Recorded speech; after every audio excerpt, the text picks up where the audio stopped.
बिस्मिल्लाहिर्रहमानिर्रहीम। आज हम जनाब अपने एक मक्खी चीनी फार्मर भाई के पास एहतशाम साहब के पास तशरीफ़ लाएँ, तो इनसे हम बात करेंगे मक्खी चीनी ब्रीडर जो है, ये जो है हम इनसे पूछेंगे कि ये ब्रीडर इन्होंने कहाँ से लिया और कितने अरसे में तैयार किया और अब ये क्रॉसिंग कर रहा है कि नहीं। जी एहतशाम भाई, थोड़ा सा इसके बारे में हमें बताएँ। ये हमने अपने घर से तो बच्चा तैयार किया है जी। ठीक है, पप्पू ब्लड लाइन से।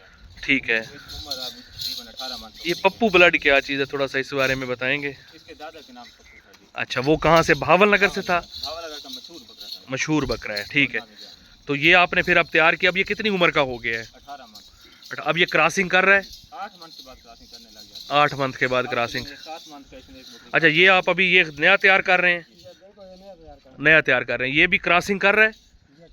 क्रॉसिंग कर रहा है। तो ये अपना एक मतलब जब क्रॉसिंग का टाइम आता है तो कितनी बकरियों को ये क्रॉस जो है वो करने की इनमें सलाहियत होती है? एक दिन में तकरीबन 4 से 5 बकरियां क्रॉस कर सकते हैं। 4 से 5 हम बकरी। एक से ज़्यादा बकरी बने। तो इसको खुराक आपको स्पेशल देते हैं? जी सर। क्या है इसकी खुराक? इसकी तकरीबन डेली 1 किलो गंदम। 1 किलो गंदम, इसके अलावा बाकी चराई? इसके अलावा 1 किलो दूध शाम के वक्त। ठीक है, उसके अलावा जनता लूसन। ठीक है। तो ये भी चराई वगैरह पे भी इसको लेके जाते हैं? ब्रीडर को नहीं लेकर ब्रीडर को नहीं लेके जाते। जाते। इसको चराई पर लेकर जाए तो बाकी बकरियां चराई नहीं करती। बाकी बकरियां चराई नहीं करती। चलें, ठीक हो गया। तो ये आपने अपने घर के जो है वो माशाल्लाह ब्रीडर तैयार किए हुए हैं, तो इसके बच्चे जो है वो फिर जब आएंगे तो फिर आप वो सेल कर लेते हैं। चलें, ठीक है, बहुत शुक्रिया एहतशाम भाई। आपका गुड नेम?